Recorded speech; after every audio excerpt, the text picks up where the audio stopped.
Bonjour, je suis Mathieu Collet, j'ai 31 ans, je suis sauteur à la perche et bienvenue sur Athlètes Mondiaux. Salut tout le monde, bienvenue dans ce nouvel épisode d'Athlètes Mondiaux, le podcast 100% athlète qui donne la parole aux meilleurs athlètes du monde. Cette semaine, j'ai le plaisir de recevoir Mathieu Collet. Mathieu est perchiste et il a établi un nouveau record personnel cet hiver en franchissant 5,75 m à Clermont-Ferrand, 6 ans après son record précédent. Il faut dire que Mathieu revient de loin. Dans cet épisode, il se confie sur les moments difficiles qu'il a traversés ces dernières années, sa peur de sauter suite à plusieurs incidents, l'impact que cela a eu sur l'image qu'il avait de lui-même, et la difficulté pour lui de traverser tout ça dans une famille de perchistes. Il nous raconte aussi le chemin parcouru pour s'en sortir, retrouver la confiance et le plaisir, et revenir à son meilleur niveau. Salut Mathieu, bienvenue sur Athlètes Mondiaux. Merci. On enregistre cet épisode le 7 mai 2026. Tu viens de rentrer il y a quelques jours de stage en Californie, c'est ça ? Hier, Ok, t'es encore jetlagué. je suis sous Andros Boost pour pouvoir tenir cette émission et sous café. J'ai pas l'habitude de boire du café, donc autant te dire que sans ça, je pense que je dors sur le clavier. J'ai vu, t'avais répondu à mon message genre à 4h du matin, je me suis dit à mon avis, il est encore jetlagué. 4h50 exactement, j'ai ouvert les yeux, je les ai jamais refermés depuis. Comment il s'est passé ce stage ? Très bien, très bon stage, des super conditions. Là, il y a eu moins chaud que les autres années, parce qu'il faisait entre 21 et 25, mais on va pas s'en plaindre. Des conditions de saut toujours exceptionnelles, et puis en ce qui me concerne, je trouve que j'ai fait un très bon stage, j'ai fait des choses que j'ai rarement faites, donc je suis très content. C'est quoi l'intérêt de partir loin comme ça ? Qu'est-ce que vous avez pu faire en Californie que vous auriez pas pu faire en France ou en Europe ? Alors l'avantage de cet endroit à San Diego, à Chula Vista, c'est que les conditions de saut sont, on va dire, optimales. On a un vent très régulier dans le dos tous les jours avec entre 23 et 25 degrés. Donc en fait, on peut répéter avec la forme actuelle du mois d'avril, qui est la forme de début de saison, pas une bonne forme en général, des courses, des sauts qu'on va pouvoir produire sur la fin de saison ou le milieu de saison avec des grosses perches, de l'élan. Et puis ça permet de dépayser un petit peu, ça permet de préparer un peu dans son coin, de sortir de son cocon. Et c'est toujours bien de voyager, donc quand on allie toutes ces choses en même temps, ça fait des bonnes expériences, ça motive pour la suite, et en plus de ça, ça permet de ressortir de là avec beaucoup de confiance. Tu sens qu'il y a une autre dynamique dans le groupe quand vous changez de cadre ? Ouais, bien sûr. Comme on vit tous ensemble quand on est en stage, on a tous nos petites habitudes dans la vie de tous les jours, mais on vit pas ensemble dans le groupe. Déjà que c'est un groupe assez concurrentiel, là on est tous ensemble quand même, et on voit les autres au jour le jour. Comme on s'entend tous bien, c'est cool. On fait tous la même discipline, donc c'est bien. On est exactement sur les mêmes entre guillemets fuseaux horaires et les mêmes habitudes. Mais ça crée une émulation, une dynamique, et on a toujours tous envie de montrer qu'on est là, se dépasser, tout en faisant un peu ce qu'on a à faire, c'est-à-dire se concentrer sur soi, faire attention à nous, mais on reste dans un groupe où la dynamique est constante, quoi. On peut pas se laisser aller parce que les autres vont vite nous ramener sur terre sinon. Tu penses que c'est toujours sain, cette émulation-là ? Est-ce que tu peux déjà nous rappeler qui compose le groupe, pour ceux qui ne sauraient pas ? Alors, dans le groupe, on a un groupe assez exceptionnel. On a Renaud Lavillenie, déjà pour commencer. On a Thibaut Collet, mon frère. Anthony Amirati, champion du monde junior. Ethan Cormon, champion d'Europe Espoir, et les deux ont fait les Jeux, ainsi que Thibaut et Renaud. Renaud les a gagnés d'ailleurs. Tristan Després, qui nous a fraîchement rejoint, qui est vice-champion d'Europe Espoir de saut à la perche, qui vient de Nantes. Et moi-même, Mathieu, on a perdu à l'une l'année dernière. Non, il y a 2 ans. En bref, je sais plus. Et là, il revient un petit peu sur Clermont avec MJ, mais il s'entraînera pas avec nous. Donc voilà, on a un groupe de 5-6 gars, toujours en permanence, à plus de 5,70 quoi. Voilà. Et donc c'est 5 en émulation toujours, ou parfois il y a la tentation d'en faire un peu trop pour épater les copains ? Alors, ça dépend de chacun. Comment dire, ça reste motivant au quotidien de s'entraîner avec des gens de ce niveau-là, parce que on voit la crème de la crème en gros de la perche française. Il nous manque que quelques gars, les Robin Emig, Baptiste Thierry, Mathis Prodhomme et Isma qui est aux États-Unis maintenant. J'en oublie. Ouais, Valentin. On voit ce qui se passe et on peut jauger un petit peu au quotidien, mais c'est vrai que à l'entraînement, ça force quand même à élever son niveau. ça nous oblige à un moment donné à step up parce que sinon on se fait dépasser et puis la confiance en prend un gros coup. Et la confiance à la perche, c'est quand même quelque chose d'assez primordial, mais je pense qu'on en reparlera plus tard. Oui. Petite parenthèse, j'ai oublié de te dire, donc on enregistre le 7 mai. Hier, j'ai enregistré avec Jean-Claude Perrin, et quand je lui ai dit que j'enregistrais avec toi aujourd'hui, il m'a dit « Oh, les collés, qu'est-ce que j'aime cette famille !» Donc voilà, je transmets. Eh ben, salut Abil. Cet hiver, tu as battu ton record en faisant 5,75 à Clermont. Oui. Après 6 ans. Ça faisait 6 ans. Il avait 6 ans ton record précédent. Hiver février 2020, donc ouais, 6 ans. T'as fait ça au Perche et Tours de Clermont, mais dans le concours national, c'est ça? Dans le concours B, ouais. C'est ça. Tu penses que ça a joué, le fait d'être dans le concours B? Ça joue toujours. Ça joue toujours d'être dans le concours B parce que c'est Clermont. Je m'entraîne à Clermont avec les gars, avec Renaud qui organise. Et je sais que le nombre de places est limité. Les places sont chères aussi, puisqu'il n'y a pas tout le temps que la performance qui rentre en compte aussi pour pouvoir rentrer dans le A. Et en fait, bon, dans le B, ça fait 3 ans que j'y suis maintenant. J'ai goûté le A. Et oui, c'est sûr qu'à chaque fois d'entendre que je suis dans le B, ça me frustre. Mais du coup, ça me permet d'avoir un petit supplément d'âme. J'y vais avec... je sais que les conditions sont exceptionnelles de toute manière, que ce soit dans le A ou dans le B. La seule chose qui change, c'est avec le public et le niveau des concurrents. Mais en attendant, la piste est toujours la même. Et puis moi, j'y vais avec le couteau entre les dents pour prouver que voilà, le B, c'est bien, mais j'ai quand même le niveau pour être dans le A. Mais là, t'as fait ton record alors que tu sortais de quelques jours... Ah, j'ai passé une semaine catastrophique. J'ai cru que j'allais pas sauter. Dans un premier temps, le mardi, je me bloque le dos, mais bien comme il faut, en me penchant après une belle séance de course. Je me penche comme un vieillard et poum, dos bloqué, penché en deux, très difficile. Je me dis, mais je vais jamais pouvoir sauter. Et le mercredi, toujours bloqué du dos, je décide de faire à manger et j'utilise la mandoline. Et en la nettoyant, en fait, je me coupe un bon gros morceau de doigt. Mais et puis la main droite, quoi, donc la main avec la pression dedans, l'appréhension, etc. Et je me dis bon bah c'est peut-être pas le dos qui va empêcher de sauter, c'est le doigt parce que ça saignait bien. Je pense avec le recul et après avoir discuté avec notamment Margot Chevrier qui s'y connaît un petit peu en médecine, qu'un point ou deux aurait été nécessaire à ce moment-là. Mais il y avait le meeting en ligne de mire, donc le dos s'est amélioré, j'ai soigné le doigt tant bien que mal avec des stéristrips, de la crème pour éviter que ça saigne et pour que ça cicatrise le plus vite possible. Et le matin, je me dis bon, je vais pouvoir sauter, finalement ça va, le dos ça a l'air à peu près d'aller, un petit anti-inflammatoire, une crème chauffante, le doigt bon bah on va se trapper de toute façon.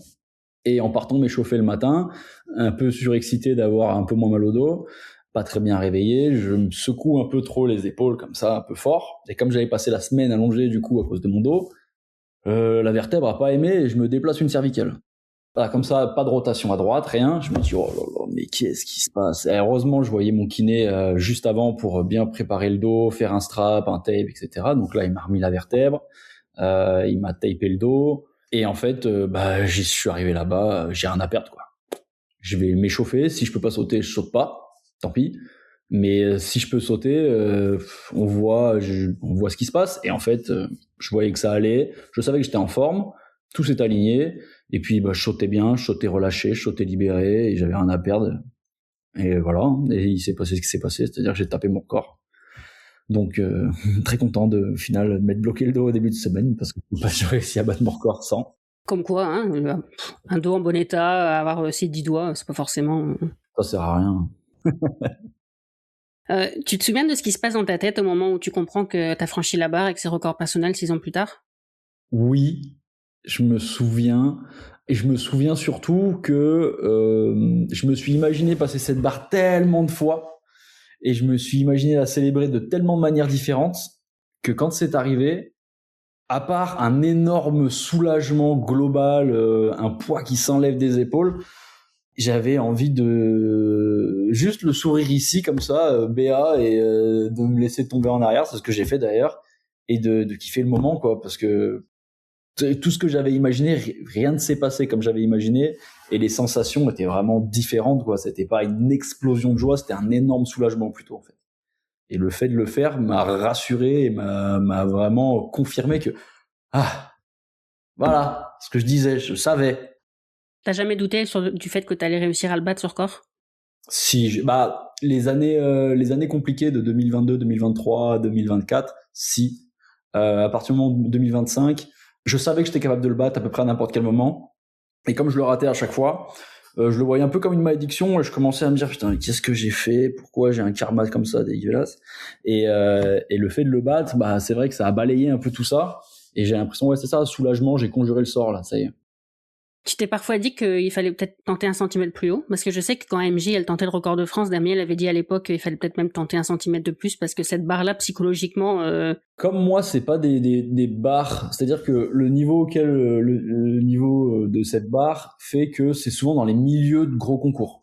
Ouais. Ou alors dans les fins de concours, on est souvent 1, 2, voire 3. Et c'est-à-dire que c'est des barres où je choisissais que très rarement. Ouais. Y a une fois où j'ai tenté 76, enfin, plusieurs fois où j'ai tenté 76, j'ai déjà tenté 77, j'ai eu 80, 82, un nombre de fois incalculable.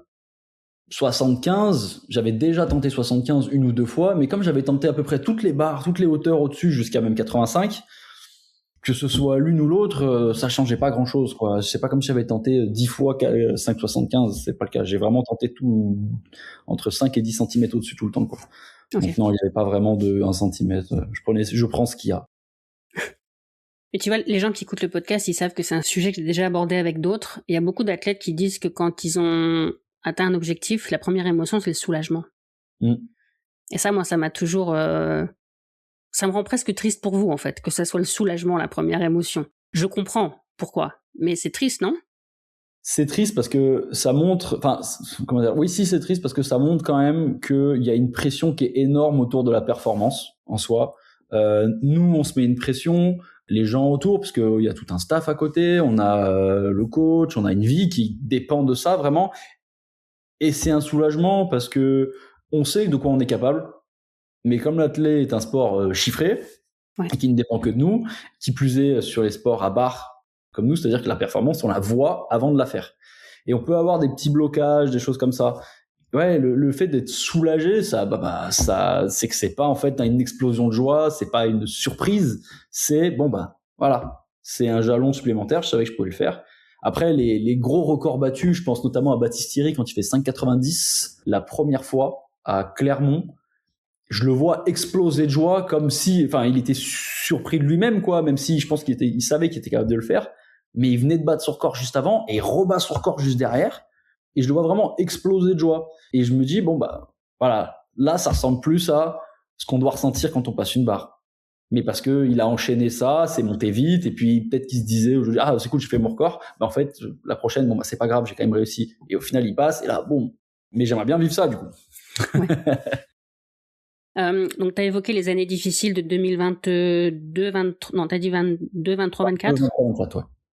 Tu peux revenir un peu sur ce qui t'est arrivé dans ces années-là, parce que c'était surtout mental ou ça a été physique aussi? J'ai vu une histoire de main.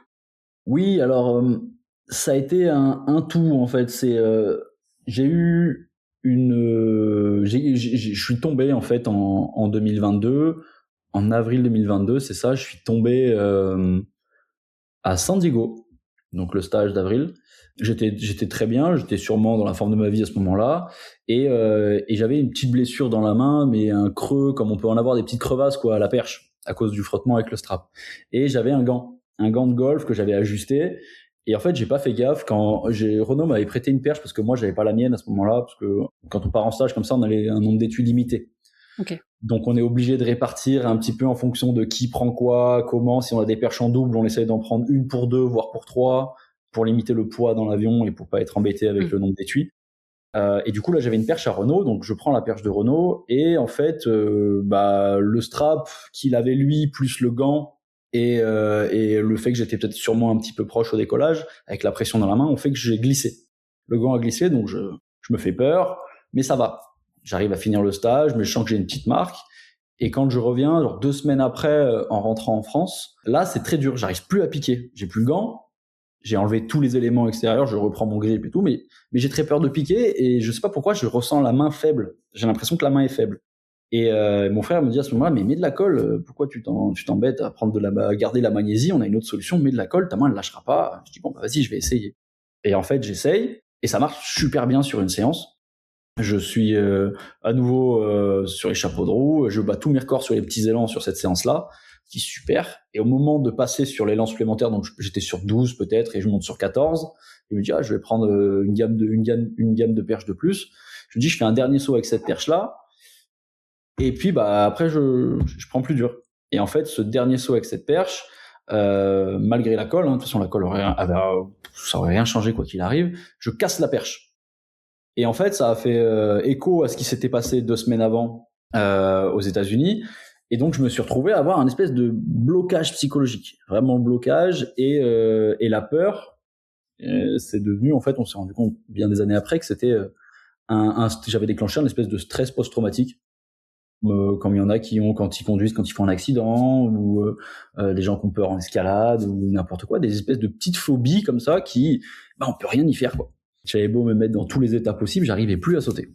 J'avais peur, et ce qui est très compliqué dans la perche, c'est que le fait de ne pas piquer pour cause de peur, c'est quand même pas très bien vu.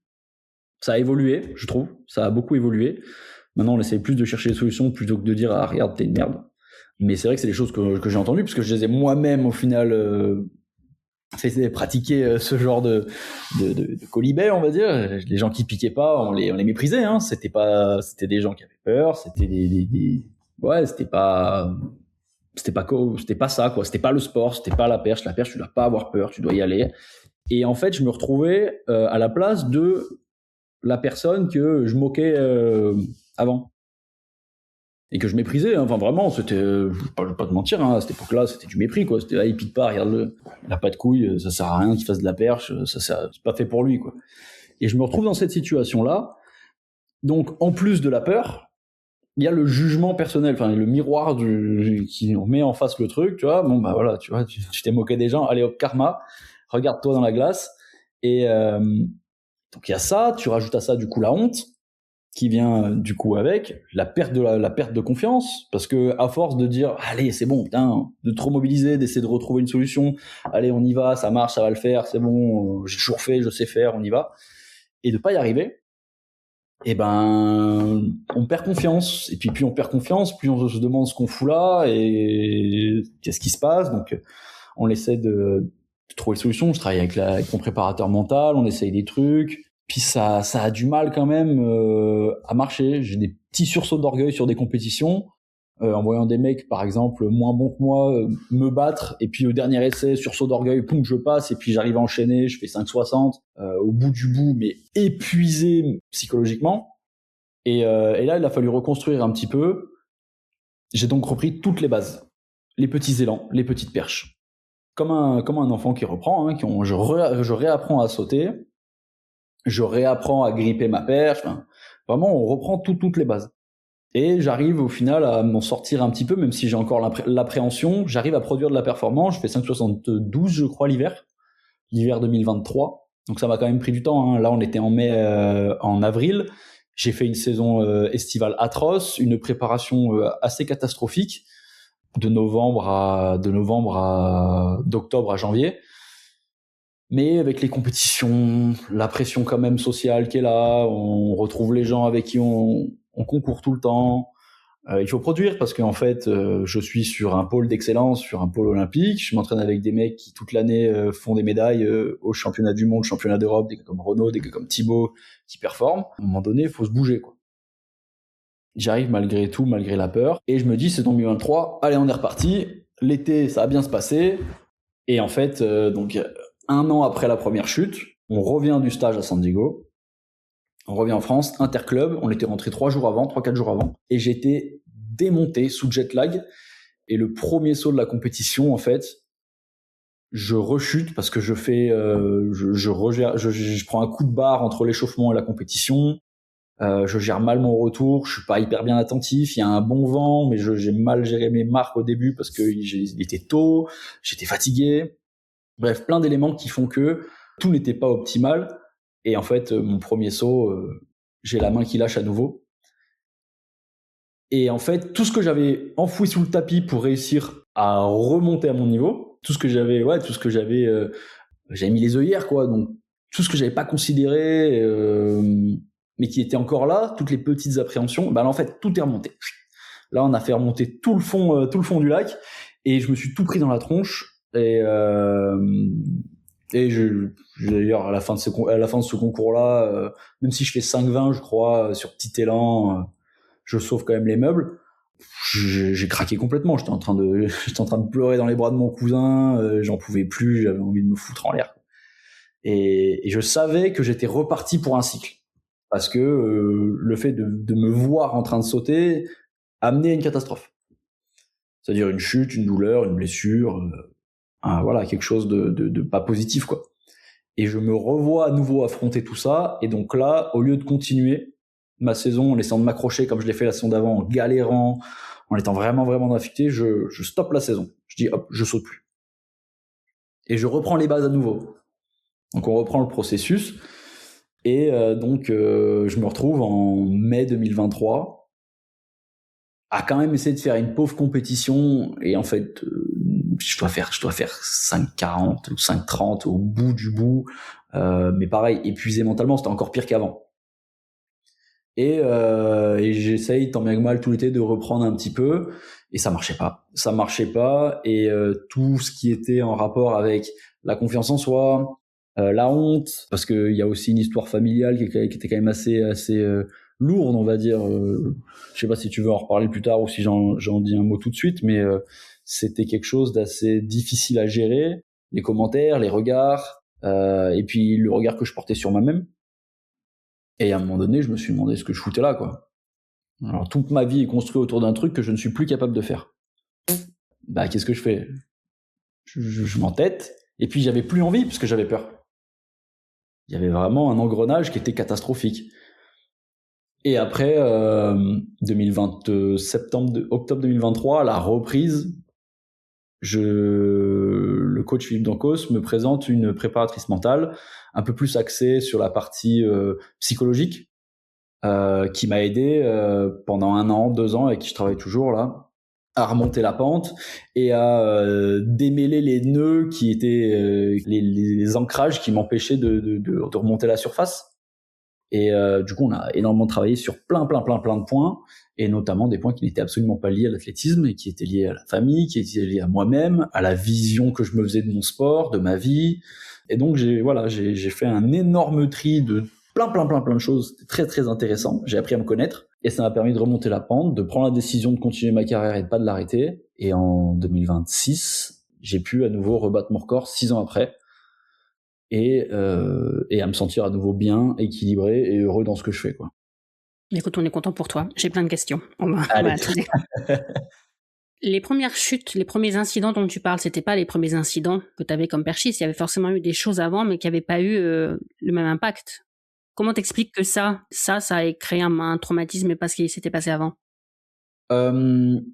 Alors, j'ai eu des petits problèmes de chute, la main qui glisse, ça c'est quelque chose que j'avais déjà eu plusieurs fois. La première fois que je l'ai eu, c'était en 2017 à Taipei aux Universiades. On prend un typhon sur la tronche le jour de la finale, et moi je suis là, je me mets la main dans les cheveux alors que je suis trempé jusqu'aux os, les perches étaient par terre, je change pas les straps.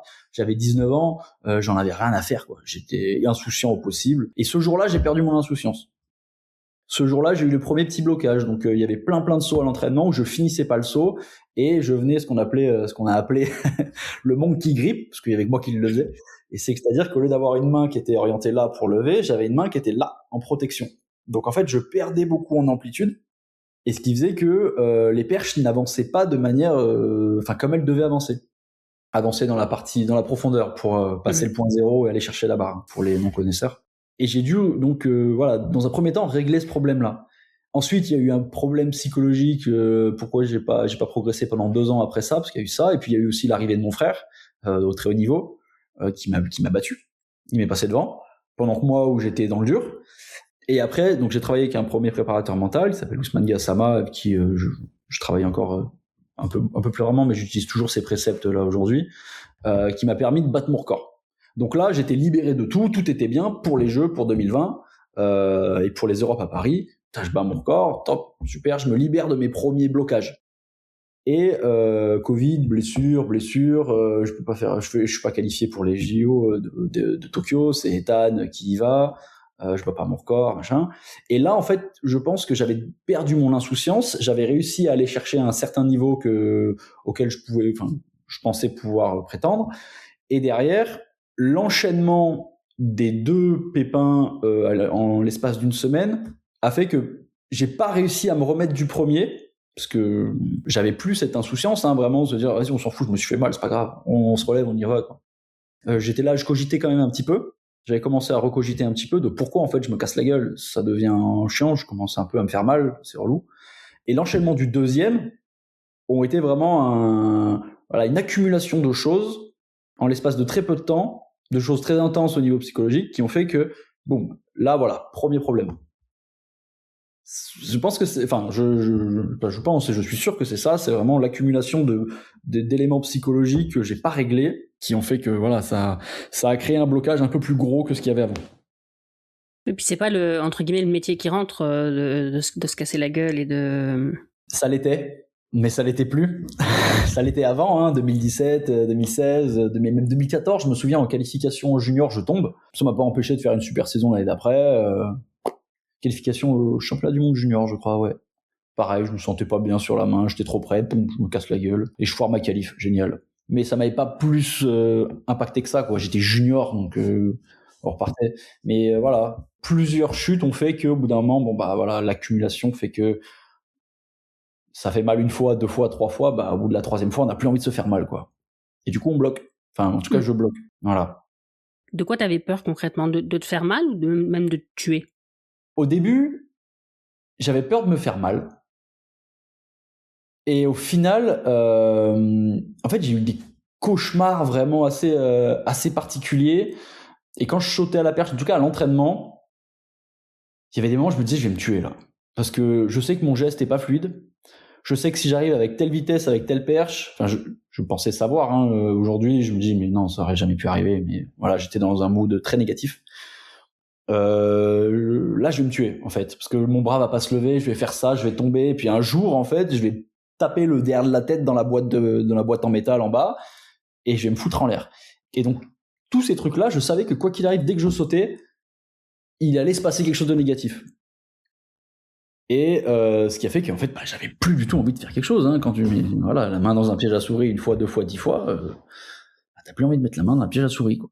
Et j'étais persuadé qu'en fait, il allait se passer quelque chose de négatif parce que je me sentais pas à l'aise, je me sentais pas en confiance. J'avais l'impression d'avoir perdu ma coordination, perdu ma fluidité. Et comme c'est un sport qui reste un sport avec du contact, parce qu'il y a du contact avec le matériel et avec la boîte, et la retombée, etc. Je savais que j'allais me prendre une boîte. Et j'avais pas envie de prendre une boîte. Et il y a même je me souviens de 2 compétitions où, en fait, pour réussir à franchir et à ne pas échouer, au final, parce que j'étais plus dans l'optique de ne pas échouer plutôt que dans l'optique de réussir, j'étais là à me dire, de toute façon, j'ai pas pardon pour le terme, mais j'ai pas les couilles d'arrêter le sport. J'ai pas les couilles d'arrêter la perche. Je me sens pas capable de le faire, de prendre cette décision qui est trop dure. Quels sont mes échappatoires? Je suis en bout de piste, je suis chez moi, il y a toute ma famille, il y a tous mes amis qui sont là, qui depuis que je suis tout petit, qui me regardent, il y a une compétition à la maison.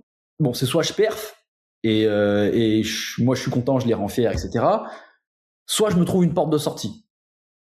Et pour me trouver une porte de sortie, qu'est-ce que j'ai comme solution? Je vais pas m'enfuir en courant, je vais sauter. Et en fait, comme je suis pas à l'aise, ça se trouve, je vais me faire mal. Je vais me défoncer et ce sera, au final, tant mieux parce que j'aurais trouvé une excuse pour me barrer de ce sport de merde. J'en étais là à mettre ça sur sur la table en me disant, soit je réussis, cool, et je montre ce que je veux vraiment, soit je me défonce, et limite, je me bute, je m'en fous, et ça me donnera une échappatoire et une bonne raison pour que les gens aient de me plaindre et me dire vas-y, c'est bon, il s'est fait mal, il a dû arrêter, c'est pas sa faute, voilà. Parce que moi, j'avais pas le courage en fait de prendre la décision d'arrêter le saut à la perche, même si j'en avais très envie, parce que je n'avais plus rien à foutre à ce moment-là dans le saut à la perche. Je n'étais plus performant, ma vie que j'avais construite autour de ça était du coup s'effondrer. J'avais plus de raison de vivre de cette manière-là et j'avais pas d'autre chose, j'avais rien d'autre à faire. Donc j'étais dans une impasse. Et ouais, j'avais fait ça 1 fois à Grenoble. J'avais fini le saut, mais j'avais fini la compète dans un état psychologique horrible, genre complètement cramé, des idées noires, j'avais envie de me foutre en l'air et de disparaître. Et sur une autre compétition, je l'avais fait, mais une fois, parce qu'en plus j'avais raté, je m'étais fait un peu peur encore, et j'ai dit c'est bon, on va arrêter d'utiliser ça parce que je suis en train de me détruire la tête. Donc voilà un petit peu où j'en étais au niveau des idées et de comment je voulais m'en sortir, quoi. Pourquoi tu penses que ça t'avais pas le courage d'arrêter? Pourquoi ça demande du courage d'arrêter si on n'a pas envie de continuer en fait? Parce que j'avais presque touché du bout du doigt l'objectif que je m'étais fixé. Et dans mon tempérament, et puis dans l'éducation que j'ai eue aussi, c'est quelque chose, abandonner n'est pas forcément une solution. On lâche pas la corde comme ça, quoi. C'est tant qu'on n'a pas tout essayé, on lâche rien. Et c'est aussi une conviction que j'avais. Et puis, et je sais que je suis quelqu'un qui est quand même relativement patient. Et je m'étais dit un jour, t'inquiète, ça va aller, ça va le faire, tu vas retrouver. Et donc ça, plus ça, on fait que en fait, et puis un côté lâche aussi, hein, vraiment me dire non mais en fait je veux pas arrêter parce que si j'arrête, ça veut dire que tout ce que j'ai toujours rêvé, bah là je l'abandonne d'un coup. Et comme j'avais 2020, j'étais bien placé pour potentiellement faire les JO, puis faire les Europes, être en équipe de France. Même s'il me restait des centimètres à aller chercher, je veux dire, j'étais sur une lancée extraordinaire, quoi. Et je me suis dit, mais abandonner après avoir fait tout ça, est-ce que mon confort, parce que, oui, il y a aussi la notion de confort, hein, c'est-à-dire que bon, bah, je touche des revenus en sautant la perche, en faisant du sport de haut niveau. Quelle vie de rêve, quoi. Et j'avais pas envie de retourner, j'avais pas envie d'aller au travail. Et donc, tout ça au fait que, ouais, j'avais vraiment pas le courage d'arrêter le saut à la perche tant que j'avais pas tout tenté. Et c'est d'ailleurs ce qui m'a amené à travailler avec du prépa mental, de tester plein de solutions, de continuer de travailler malgré la difficulté. Alors je me suis fait mal au cerveau, hein, mais au final aujourd'hui je me rends compte que bon bah ça valait le coup quand même. Et j'imagine que parfois il peut aussi y avoir des traumatismes par procuration quand on voit ce qui arrive à d'autres. Je sais que Thibaut il avait dit quand Margot est tombée il y a 2 ans avec son accident que ça l'avait affectée. MJ elle disait qu'elle avait eu un blocage quand elle regardait juste des fails sur YouTube, qu'elle avait fait l'erreur de regarder des fails. Donc ça peut être par procuration aussi. Oui, ça peut être par procuration. Après, je t'avoue que de mon côté, j'ai jamais vraiment projeté. J'ai plus eu peur de ce que j'étais capable de faire que plutôt de ce que les autres font. Je vois un truc, je fais ah c'est dégueulasse ou ah c'est dur, ah putain il a dû se faire mal. Mais ça va pas m'empêcher moi de sauter. Par exemple, quand Valentin se pète le talon, quand il s'explose le talon aux interclubs et qui ils lui mettent 8 vis dans le calca derrière là, j'étais le mec qui sautait juste après. Bah sur le moment, je me dis ah putain dommage, enfin c'est chiant pour lui et tout, on savait pas ce qu'il avait, hein, mais ça m'a pas empêché de sauter derrière quoi. Et moi j'ai pas ce problème là de le mec se rate, bon bah moi je vais me rater. C'est plus vraiment moi ce que je suis capable de faire et comment je me sens. Okay. Mais il y en a pour qui ça pose des problèmes, oui ça c'est sûr. Et tu vois, Jean-Claude, hier, il me disait, quand on parlait du risque de la perche, il me disait, de toute façon, on prend les choses progressivement, on commence pas direct à sauter 5 mètres quand on commence la perche. C'est pas un sport plus dangereux que de se casser la figure si on se prend une barrière ou sur 3000 steeples. Oui, après, les enjeux sont pas exactement les mêmes. Oui, alors la progressivité dans la perche, de toute façon, elle est nécessaire. Il y a personne qui débarque et qui fait 5 mètres au premier entraînement de perche.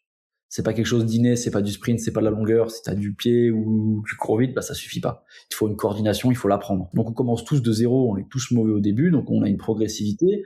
Et le souci, c'est là où c'est dur quand on a un blocage à la perche, je trouve, c'est quand on s'arrête à un point, quand on galère à un point, et ben on a ce point en référence. C'est-à-dire qu'on repart pas de zéro. On refait pas, on recommence pas à réapprendre. Moi, ce que j'ai fait, j'ai réappris, mais en version accélérée. Mais je connaissais toutes les bases. Le seul truc, c'était la confiance qui me manquait. Donc, on essayait de reconstruire la confiance plutôt que de reconstruire une technique. Je pense que quand tu te casses la gueule au 3000 steeple, c'est pas grave, tu peux quand même courir. Et puis, bah, la haie d'après, tu lèves le genou, même si t'as un peu peur, un peu d'appréhension, ça t'empêche pas que 99% de ta course, t'es sur ton tartan et tu cours. Là, si t'y vas pas, tu perfes pas, quoi. S'il y a pas d'engagement, ta performance n'existe pas. T'es dépendant de ton engagement. Donc oui, je suis d'accord avec Bill sur le fait que la progressivité fait que bon bah au final quand tu fais les choses bien, il y a pas de raison que tu te fasses mal, mais le risque est quand même beaucoup plus grand et il y a beaucoup plus de chutes et de blessures liées à une erreur que au 3000 steeple par exemple.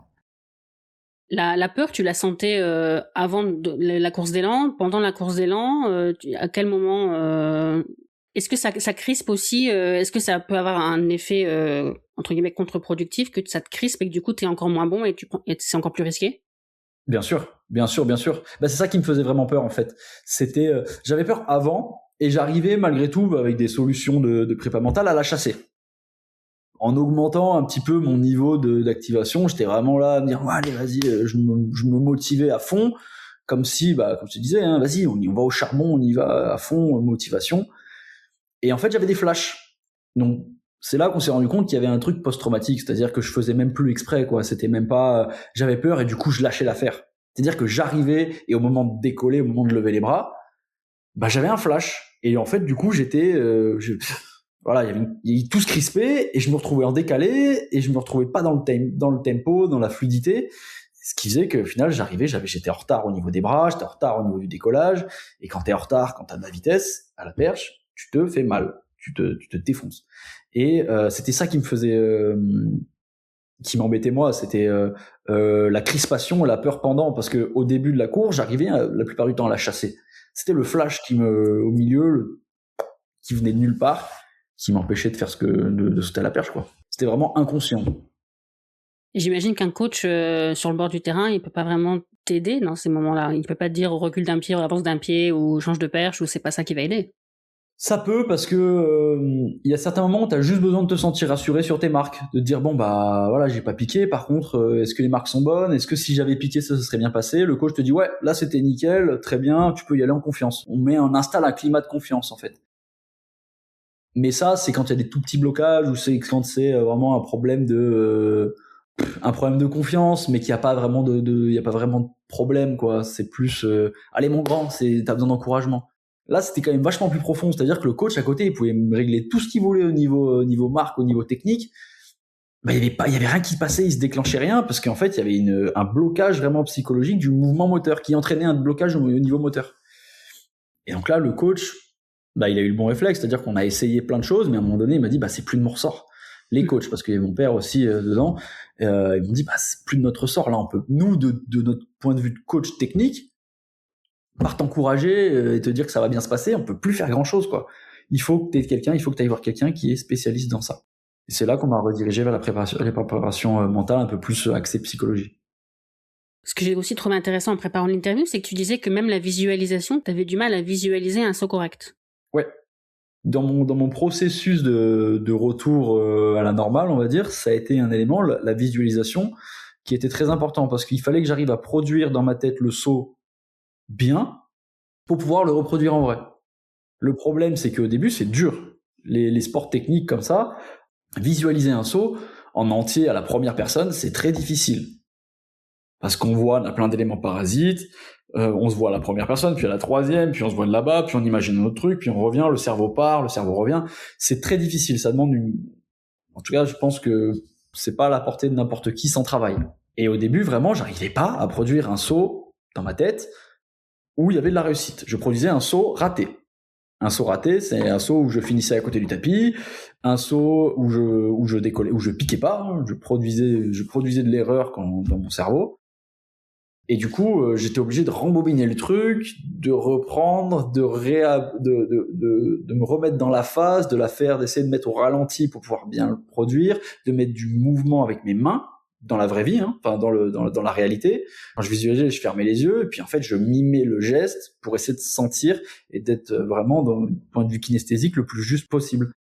Et ça a pris du temps, mais ça a été vraiment quelque chose de salvateur là-dedans, quoi. La visualisation a été vraiment quelque chose de très très important dans le retour à la performance.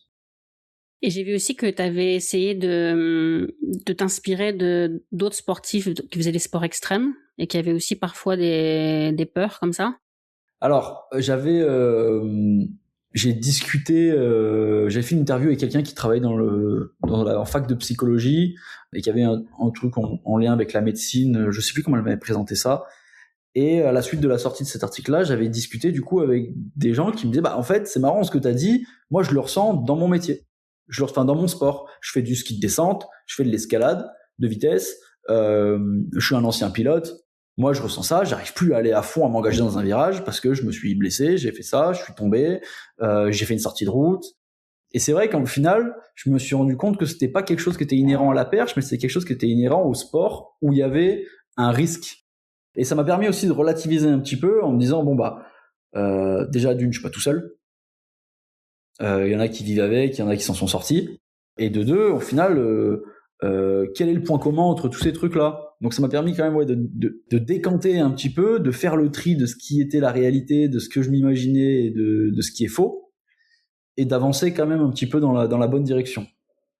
Donc oui, les échanges, ouais, c'était important. T'as des exemples concrets de choses qui t'ont dites? Skieuse de descente avec qui j'avais échangé très vite fait sur les réseaux, qui m'avait dit, moi je suis tombé et j'arrive plus à m'engager dans la pente.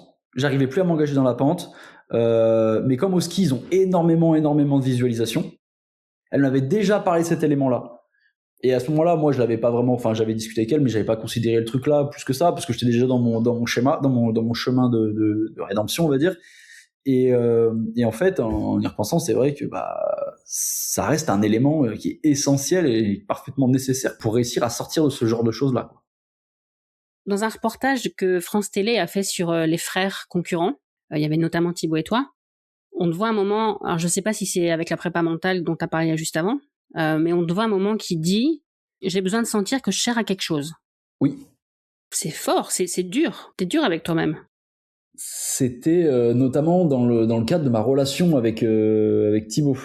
Parce que Thibaut, notre relation, elle est que c'est mon petit frère et que il a sauté à un moment donné plus haut que moi et que moi j'ai sauté après plus haut que lui et il m'a redépassé pour aujourd'hui faire ce qu'il fait et devenir l'athlète qu'il est. Il fallait à un moment donné, dans ma famille et dans ma vie d'athlète et de frère, de fils, de petit-fils, il fallait que je trouve une place dans tout ce marasme parce que qui j'étais? Est-ce que j'étais simplement le gars qui faisait de la perche parce que sa famille faisait de la perche?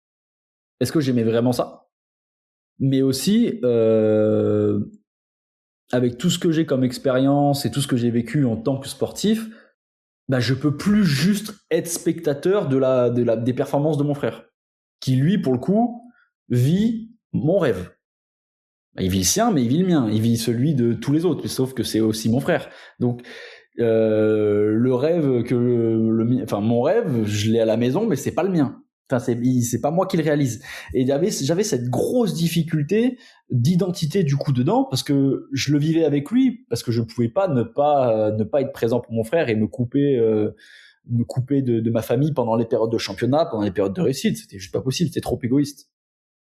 Et puis je voulais pas de cette relation-là. Donc il a fallu à un moment donné que je sorte de mon trou et que je me dise voilà, il y a ça qui est Thibaut, il est là où j'aurais aimé être. Moi, je le vis très mal parce que je le vis pas très mal par rapport à Thibaut, je le vis très mal de pas être qualifié, de devoir quand même m'infliger le fait d'être là. Je vois la compétition avec tous les gars avec qui j'ai concouru toute la saison et avec qui je concours depuis des années. Moi, j'arrive pas à me sortir de mon problème et eux, ils performent. Et je dois quand même être là à les regarder, à subir le truc. Et pour plus subir, il a fallu que je trouve un rôle. Pour trouver un rôle, il a fallu que je pose la question à Thibaut déjà. Est-ce que tu as besoin de moi? Est-ce que tu veux que je vienne? Et si oui, je sers à quoi? Est-ce que je suis juste là en tribune, un soutien? Tu veux que je sois là en tribune, que je te regarde faire? Est-ce que tu veux que je sois avec les coachs? Est-ce que tu veux que je sois là? Il me fait non, mais il me dit, moi je veux que tu sois là. Sois toi-même, parle-moi, on discute, on échange. Quand j'ai besoin, soit ma bouffée d'air. Quand j'ai besoin de focus et d'avoir un regard différent, soit le regard différent. Il me dit, sois toi-même quand on est tous les deux, en fait. Et le fait qu'il le verbalise et qu'on parle de tout ça et que je trouve un petit peu mon rôle là-dedans, je l'ai trouvé notamment à Budapest, quand Thibaut il fait une perf de fou, là, il fait 90 et il bat son record et il manque de peu de faire la médaille. Et j'ai bien vécu ces championnats alors que c'était un enfer en qualif par exemple. Et que là-bas, je voulais pas du tout y aller à Budapest. J'ai pris mes billets au dernier moment. Mais parce que Thibaut, quand je lui ai demandé, il m'a dit oui, je veux que tu sois là. Et le fait d'avoir ce rôle-là m'a permis d'apporter un soutien et de garder mon rôle au sein de la famille, c'est-à-dire de frère, de soutien psychologique, de soutien moral, de tout ce que tu veux, tout en ne souffrant pas de ne pas réaliser ce que lui fait. Et c'était, voilà, ça a été un moyen de garder le contact avec ma famille, de souder encore plus les liens, et moi de me sentir bien dans l'environnement de la perche quand je ne suis pas performant.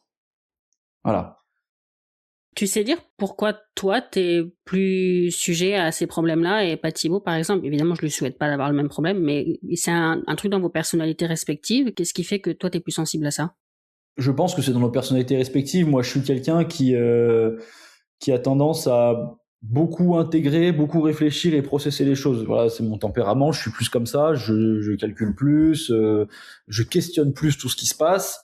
Et j'ai besoin de savoir qu'est-ce qui marche et comment ça marche. Tandis que Thibaut, c'est quand même quelqu'un qui est vachement plus fonceur et qui se pose moins de questions, même si je trouve que ces dernières années, il a beaucoup progressé là-dessus et ça lui permet d'être encore meilleur. Mais moi, j'avais ces espèces de mini-traumatismes qui étaient restés de par mes expériences, mes chutes, tout ça.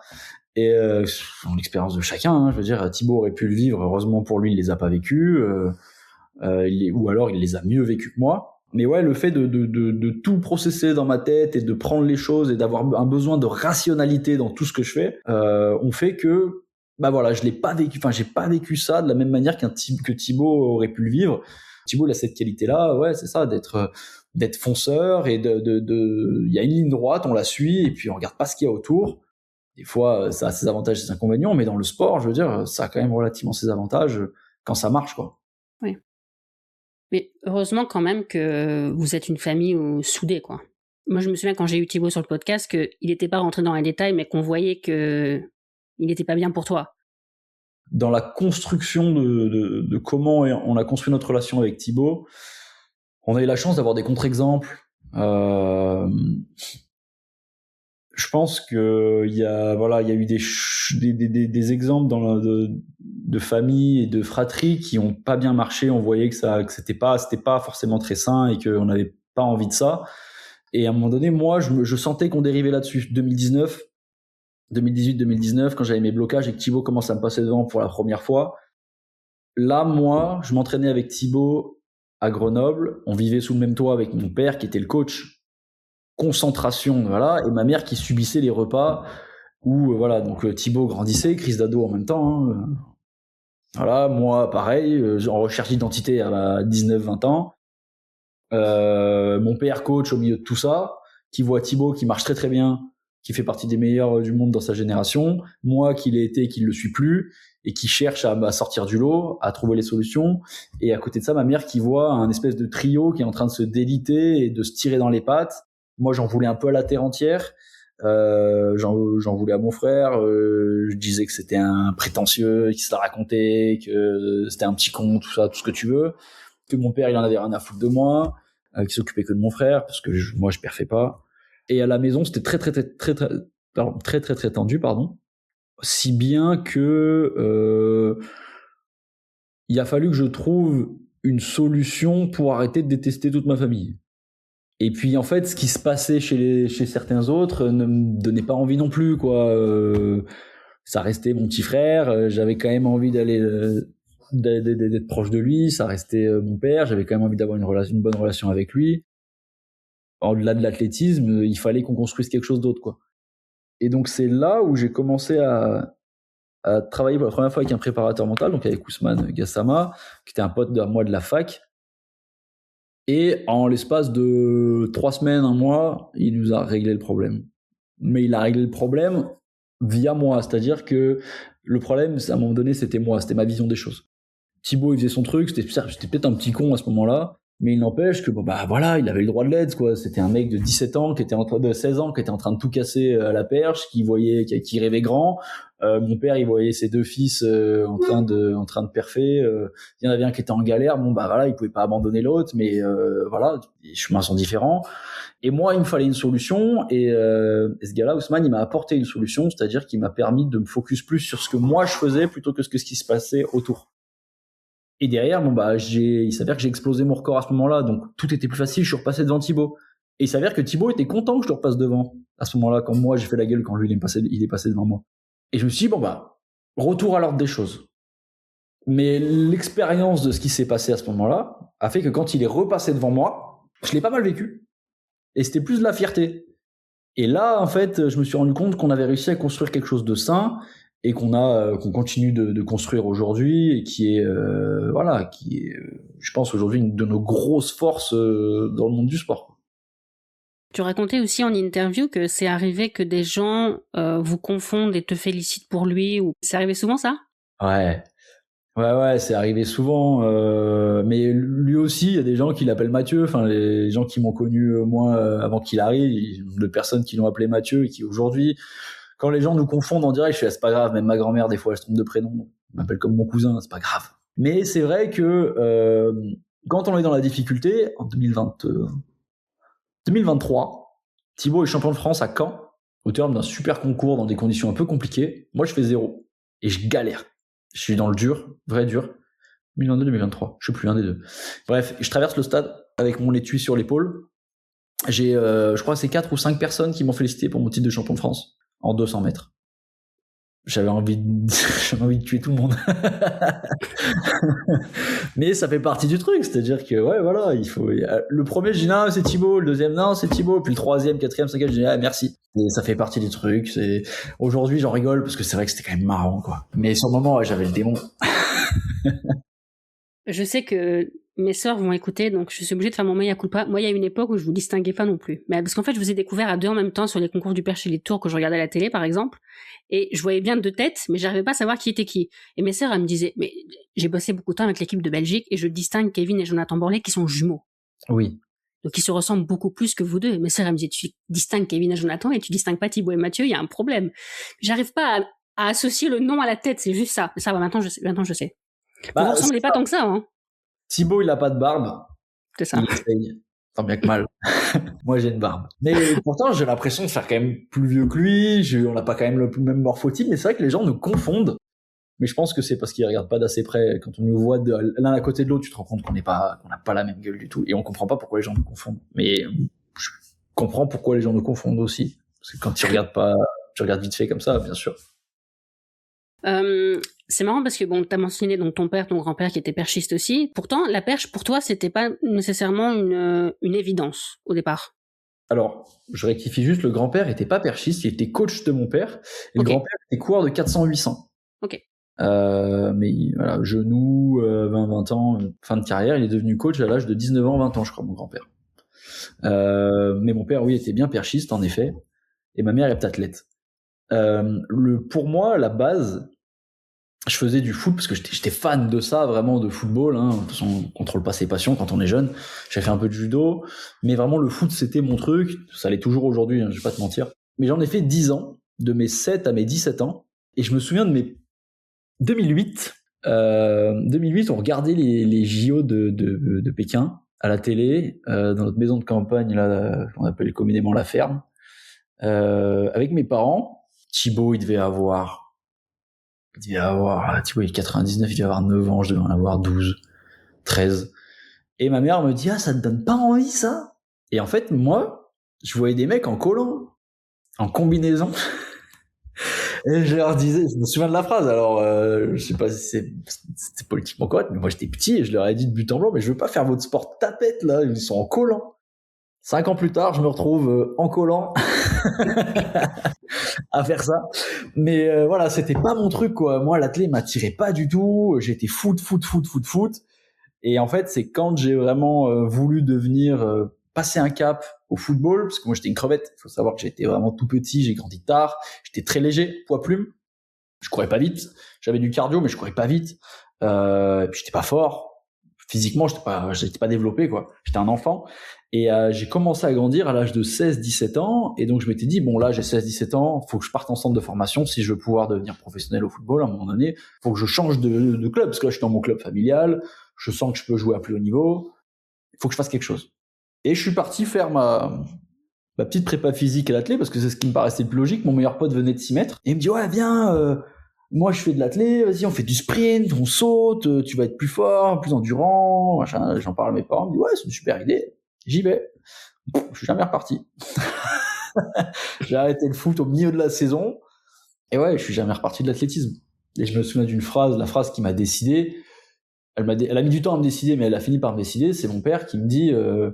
Après des entraînements de perche et les premières petites compétitions pour dépanner que je faisais, il me dit bon bah t'as deux choix.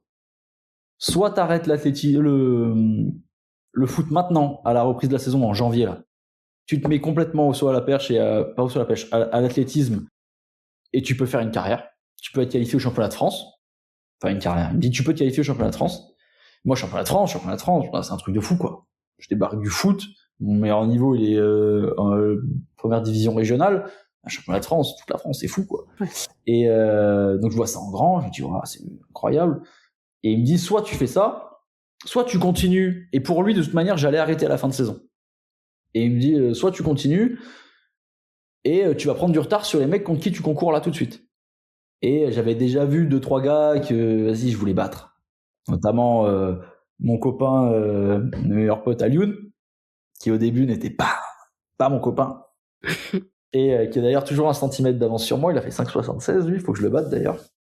Et je voulais pas, en fait. J'avais ce côté compétiteur. J'avais besoin de ça, quoi. Et il m'a dit ça devait être en décembre. J'ai mis 2 mois et fin janvier, j'ai pris la décision d'arrêter le foot. Et je me suis qualifié au championnat de France. Et puis la suite est ce qu'elle est, quoi. Donc je pense que j'ai fait les bons choix. Les coachs de foot l'ont très bien compris, ont compris ma décision. Et aujourd'hui, je suis très content parce que je les vois sur le meeting de Grenoble qu'on organise. Ils sont là dans le public et ils sont super contents de nous voir. Donc non, ça, voilà, je suis content du choix. Mais le choix de faire de la perche et de pas continuer avec les combinés, parce que tu as commencé par les combinés au début, comme beaucoup à l'athlète, tu me diras. Oui, parce que c'était sous les conseils de mon père et de mon grand-père. Et puis surtout par rapport à la préparation physique que je voulais faire pour le foot, pour devenir plus fort, parce que la base quand je suis venu c'était vraiment pour ça, pour devenir plus fort physiquement.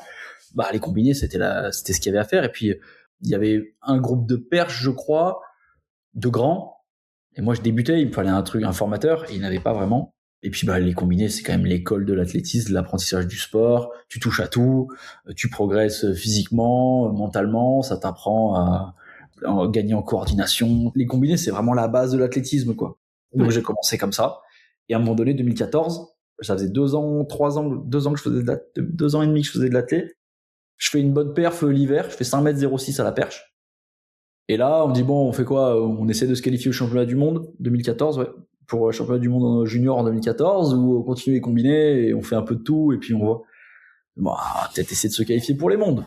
Et puis, j'ai arrêté l'hepta et j'ai réussi à me qualifier au monde, et après, je me suis spécialisé, du coup, que sur la perche. Quand vous étiez petit, Thibaut et toi, vos parents, ils vous ont beaucoup parlé de leur carrière respective ou pas? Non. C'était plus le grand-père qui en parlait. Moi, j'ai vu des cassettes de mon père très petit. J'ai vu les cassettes de lui quand il sautait à la perche dans le grand championnat, mais j'ai pas plus de souvenirs que ça. Il a arrêté de coacher en 2004 après les Jeux Olympiques d'Athènes, parce il bossait avec Nicolas Guigon et Hervé Sanchez qui était le coach de Nicolas. Et puis après c'était sous le grand-père, ouais, avec qui on allait au stade quand on était chez lui. On n'avait pas le choix de toute façon, il nous emmenait au stade. Donc moi je joue au foot à côté. Mais j'ai quand même sauté pas mal à la perche avec lui quand j'étais petit. Et oui, c'est vrai que les histoires du grand-père qui nous racontait les épopées, je me souviens en Tokyo en 91 quand on avait fait ça, machin, à Séoul, ton père était malade, je sais pas quoi, il était blessé à Barcelone, il a fait quand même 5e. Voilà, toutes ces histoires-là, je les ai entendues quand même beaucoup, mais pas de la bouche de mes parents, plus de la bouche de mes grands-parents. Est-ce que t'as réussi toi aussi à trouver cette passion pour le saut à la perche? Est-ce que t'aimes ça finalement? Oui, je pense que j'aime quand même ça profondément. Maintenant, tu me demandes ma passion numéro 1 dans la vie, c'est pas le saut à la perche. C'est quelque chose que j'adore faire. C'est quelque chose que j'adore ressentir, l'aspect compétition, l'aspect performance, tout ce qui va avec. Et je me suis posé la question de toute façon dans ma reconstruction de savoir si j'aimais vraiment ça, parce que si j'aimais pas ça et que je faisais ça parce que j'étais à peu près bon, est-ce que ça valait vraiment le coup de se faire mal pour ça, quoi? Se faire si mal pour ça? Non. Mais je me suis rendu compte que j'aimais ça. Et c'est ce qui m'a permis de continuer, de prendre la décision de continuer. Ouais, j'aime vraiment ça. J'aime vraiment le saut à la perche. J'aime tout ce que ça dégage. J'aime la complexité que ça a, l'effort que c'est. Maintenant, ma passion numéro 1, elle reste le football, moi. C'est mon truc, quoi. J'y peux pas grand chose. Tu me demandes aujourd'hui, je pense que si je préfère faire une carrière de footballeur ou une carrière de perchiste, je te réponds très très vite. Mais il n'empêche que je suis très heureux de ce que j'ai aujourd'hui. Je suis très heureux de faire du saut à la perche. Et là, pour rien au monde, je changerais. C'est trop bien. Tu joues beaucoup au foot encore maintenant? Bah, pas trop, parce que avec la perche, c'est quand même difficile pour éviter, enfin, faut éviter les blessures, quoi. Je veux pas gâcher une saison en jouant au foot. Ça m'arrive de temps en temps d'aller faire un five avec les copains à la trêve, en septembre, octobre. Là, en stage, on s'est accordé quelques petits tennis ballons, tu vois. Ça reste quand même très tranquille, pas trop de risques. Mais j'ai de la chance d'avoir des copains du foot qui sont toujours là. Et que quand il y a quelqu'un, il y a un trou au five, bah, il m'envoie un message pour me demander si je veux venir jouer. Et je trouve ça très appréciable. T'aimes bien cet esprit, l'esprit d'équipe des sport co? Ouais, en fait, ce qui est très bizarre, c'est que le sport co me rend fou quand on perd. Et c'est aussi pour ça que moi j'aime bien l'athlétisme, parce que c'est un sport individuel et tu peux t'en prendre qu'à toi-même. Si tu progresses, et ben c'est toi qui perds.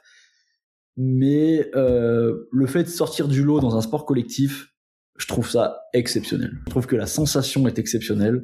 Non, je dis non pas que je me considère sortir du lot quand je fais du foot ou quoi que ce soit. Je joue avec des mecs qui sont bien plus forts que moi, mais il n'empêche qu'il y a une dimension individuelle dans la collectif qui fait que j'aime l'ensemble. Vraiment, c'est un geste peut changer la physionomie d'une rencontre. Et c'est un individu qui l'a réalisé, même si c'est un autre qui a fini le but, tu vois, le fait que le gars, machin, il fait une passe et tout. Et je me retrouve beaucoup là-dedans, et la victoire en collectif, c'est quand même quelque chose d'aussi très, très, très, très fort. C'est très cool. Ouais, c'est ça qui me plaisait beaucoup, quoi. T'as un club préféré? Moi, je suis lyonnais, moi. Depuis tout petit, mon père m'avait emmené voir un match en 2002, Lyon, à Gerland, Lyon-Nantes, parce qu'il connaissait à l'époque Robert Duverne, qui était préparateur physique, qui lui avait filé des places. Il m'avait emmené depuis ce jour-là. Je suis tombé amoureux de l'équipe. Et j'ai eu de la chance, ils ont enchaîné 7 titres. Donc c'était très facile d'être supporter lyonnais à ce moment-là. Ça a été beaucoup moins les dernières années. Mais non, ouais, moi c'est l'Olympique Lyonnais. Mon frère c'est pareil. Là récemment, on a repris un petit peu. On retourne de temps en temps au match. Donc c'est trop cool. Pour reparler un peu de votre groupe d'entraînement, c'est à Clermont maintenant que tu t'entraînes, toi? Ouais. T'as encore les trucs à Grenoble. Il n'y a plus rien à Grenoble? De temps en temps, on rentre à Grenoble.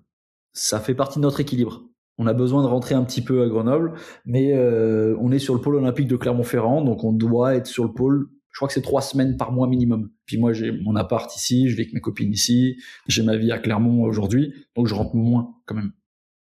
Et t'as 2 coachs ou Philippe Danco, c'est vraiment le coach principal? Alors, Philippe Danco, c'est le coach principal.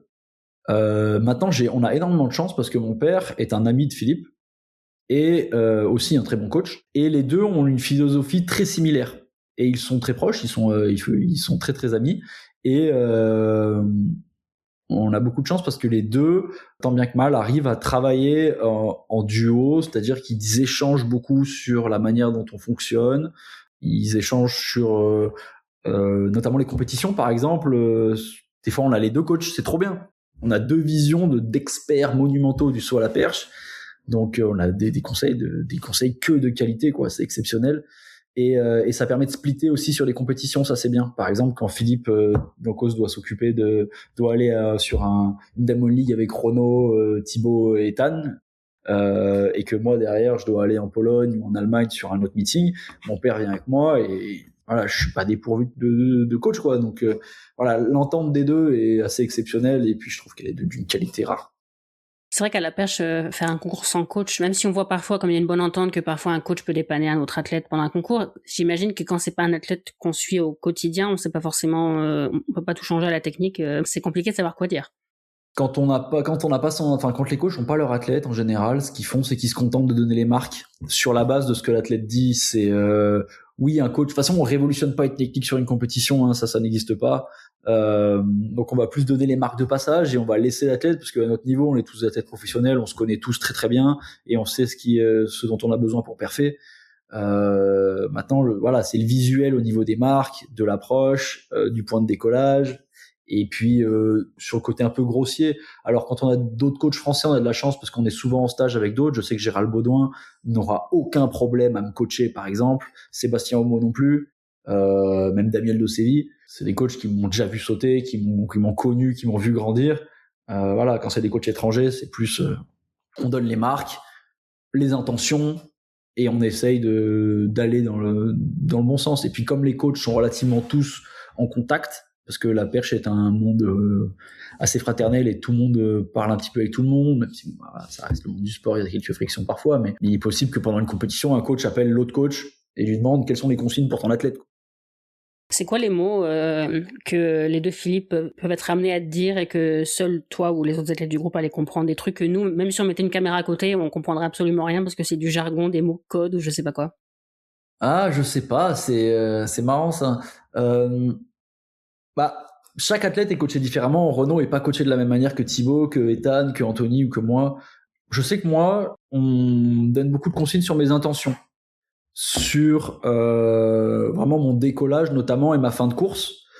Je pense que si on met une caméra à côté de mon père et qu'il me regarde, qu'il me dit ferme vite, les gens les non initiés vont pas comprendre de quoi il parle. Ferme vite, qu'est-ce que tu veux fermer? Tu es sur la perche. Et Philippe, ça va plus être des consignes, autour de l'intention au décollage, de la hauteur du bassin, ouvre, ferme vite. C'est cette phrase, mon père typiquement, ouvre et ferme vite. À quel moment tu ouvres quoi que ce soit sur la perche? Ouvre et ferme vite. Je pense que c'est une consigne qui revient souvent et que n'importe qui ne peut pas comprendre. Est-ce que ton approche du sport a changé ces dernières années? Est-ce que t'es dans la tête, et physiquement, mentalement, techniquement, est-ce que t'es le même qu'avant? Non, je suis meilleur. Non, pourquoi je suis meilleur? Parce que je pense que je suis beaucoup moins dans le défi et beaucoup plus dans le plaisir. Moi, j'ai un problème à l'entraînement, c'est-à-dire que mes performances de l'entraînement sont souvent moins bonnes. Il y a un gros delta entre ce que je produis en entraînement et ce que je produis en compétition. Et quand je suis arrivé à Clermont-Ferrand, je sors d'un endroit où en fait à l'entraînement, même si je suis pas bon, je suis le meilleur. Où il y a Thibaut, mais voilà. Et j'arrive à Clermont et j'ai des mecs comme Renaud, j'ai des mecs comme Ethan Cormont, comme Thibaut, qui est très fort à l'entraînement, il y a comme Aliunsen, Anthony, Amirati. C'est des gars qui sont capables de produire à l'entraînement à peu près 95% de ce qu'ils sont capables de faire en compétition. Par exemple, chez Chrono, quand il fait 5,60, 5,70 à l'entraînement, la compétition va faire donner, la compétition d'après, il est sur les bases de 5,70, 5,75, 5,80. Thibaut, c'est pareil. Thibaut, il va faire 5,85 à l'entraînement, il va valoir à peu près 5,85. Anthony, c'est pareil. Et moi, en fait, je sais que si je fais 5,30 à l'entraînement, 5,40, putain, ça veut dire que je vaux 70 en compétition. J'ai un gros delta parce que j'arrive pas à passer ce truc-là. Et en fait, quand je suis arrivé là-bas, je me suis mis dans le défi. On parlait d'émulation, vraiment. Dans la comparaison beaucoup. Et je me suis dit, putain, vas-y, il faut vraiment que j'arrive à sauter aussi haut qu'eux. Et en fait, je me frustrais énormément parce que je n'y arrivais pas, je ne comprenais pas, je ne trouvais pas les clés. J'avais pas les mêmes paires, j'arrivais pas aussi vite. Il y avait plein de choses qui étaient pas pareilles qu'en compétition. J'étais une autre personne qui faisait que je n'étais pas performant à l'entraînement. Et il a fallu que je trouve une solution parce que ma confiance, du coup, prenait un sacré coup. Et on l'a déjà dit, quand t'as pas la confiance à la perche, c'est très difficile de sauter haut. Et j'ai arrêté de me comparer. Et j'ai comparé mes résultats avec mes résultats et pas mes résultats avec les résultats des collègues. Et j'ai reconstruit du coup ma propre échelle, et c'est-à-dire que j'ai essayé de trouver les clés de la performance qui me concernent. Donc, qu'est-ce qu'il faut que je fasse à l'entraînement pour pouvoir être performant en compétition? Il faut que je fasse tant. Si les gars ils font ça, moi je m'en fous. Ils peuvent faire 5,90 à l'entraînement, j'en ai rien à foutre. Moi, si je fais 5,40 à l'entraînement, une fois ou deux fois, je sais qu'en compétition, je suis au niveau de mon record. Là, je me suis fait plaisir.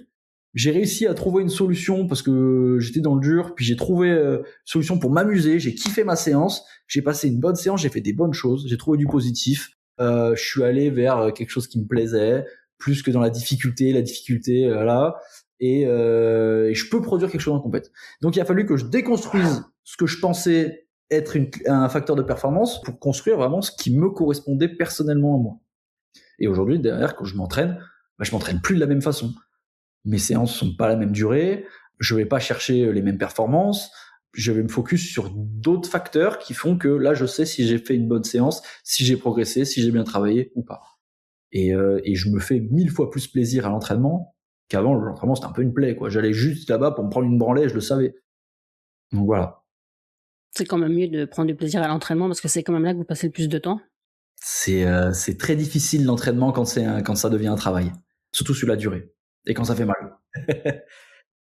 Tu disais aussi en interview que comme tu as commencé la perche plus tard que d'autres, il y a des choses que tu n'as pas acquises tout jeune et que du coup, techniquement, il y a des choses qui sont moins automatiques que chez d'autres peut-être?